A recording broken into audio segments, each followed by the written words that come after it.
Good morning. Reed here, back at Orchestra Farm before the workday begins. And giving thanks it's raining today. It's interesting. This past week, as the weekend was about to kick off, I was in a bit of a trough. You ever get that? You're just not feeling your best. And nothing much wrong, nothing much right. But, just going through it, and then if you got a family, they're like, what's the attitude all about? And I'm just like, I don't know, I'm just not feeling fantastic today for whatever reason. And, there's other times when I am feeling fantastic, and then there's times like today where I'm just like, hey, I'm just in that middle space. Nothing's great, nothing's bad, and I neither feel great nor terrible. Well, in each of those moments, I noticed myself taking my next step. Like, I don't really care how I feel. Like, I care, but it's not going to be the thing that moves my needle on the actions I take. I need to take actions regardless of how I feel. And, sometimes that means just doing what needs to get done. Other times it means taking some time to, restore and replenish myself, and recognizing that, that is as important as taking steps forward. And my imagination says that what each of us does to restore and replenish ourselves is somewhat different and unique. And to embrace that. So, that's kind of my, shall I say, words of wisdom today. I'm not sure if that's appropriate, but going with it. And,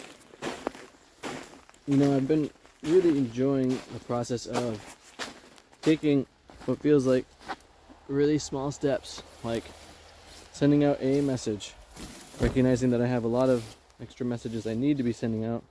Oh, finally, my little tiny kale patch is coming back. Hooray.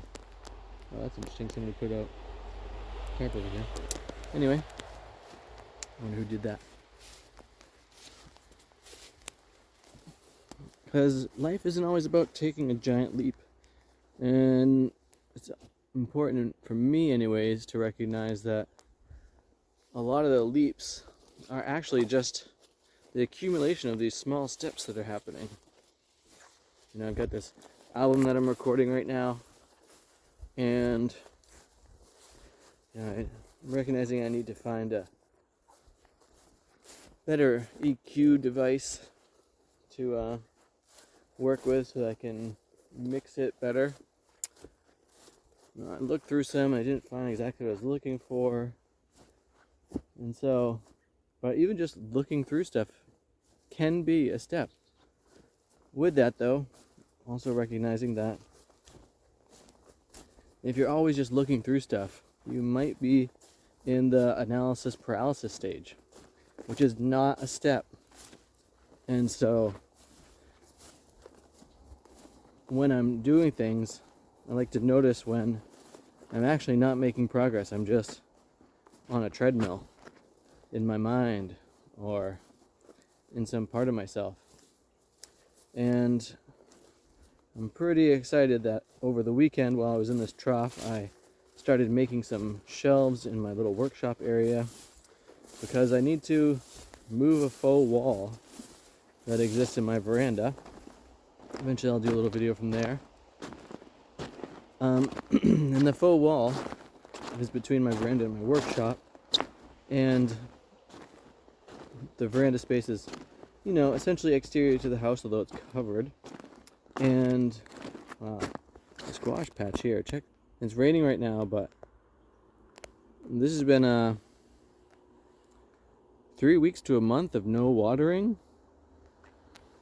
That's because let's see if we can see this over here. There's the water table, just at that depth. That looks like it's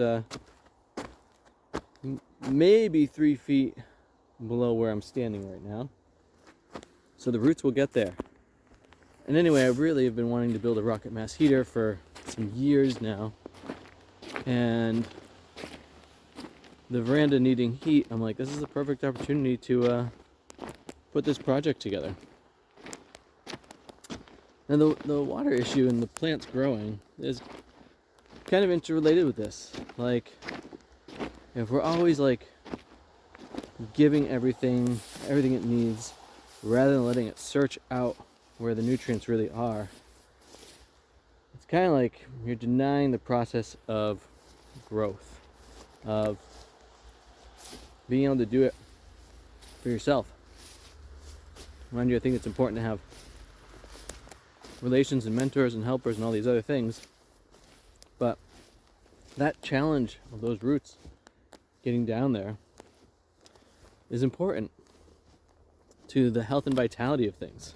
And I think in society, a lot of us just have so much handed to us, or we don't experience struggle. I'm obviously talking to people in the first world.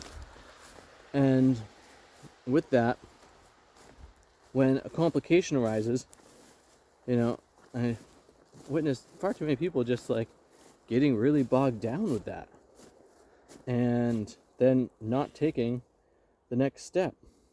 And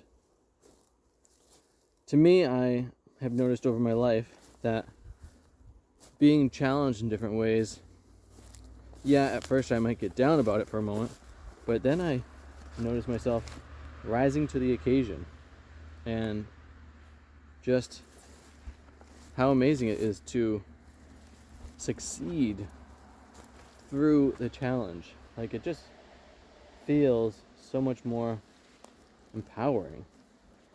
And I want to encourage y'all to maybe even go so far to take on extra challenge. Wow, like, look at this. This is pretty interesting. I'm pretty sure that's a sunflower right here. I could be wrong. Maybe it's a zinnia, but it looks sunflowery to me. There was sunflower here a long time ago, and it's just a latent, likely coming forward. Similar to the sunflowers you can probably pick out just in the distance there. Those are all seed in the ground. And I think a lot of us have a lot of latent seed in ourselves. And by embracing a given challenge, I find it is a wonderful way of bringing that latent strength to the forefront, to persevere through those down moments. Well, again, I got to get off to work today. The Josta berries are still going off here. These things are so delish. Like, let's see. Yeah, there's my finger here. It's a lot bigger than a currant. Let's go over to the currants just to demonstrate the size difference here. There's the currants. There's the Josta berry. There we go. So anyway, what I was feeling into today as I was thinking about myself and just the variant emotional space that life can offer us, and making my way through my tiny steps towards accomplishing the things in my life. I hope that you're accomplishing your things. Let me know what some of those are in the comments below. Thanks for checking out my website at bendingreeds.com. Thanks for watching these videos. Thanks for subscribing to my YouTube channel. And I hope you all have too much fun.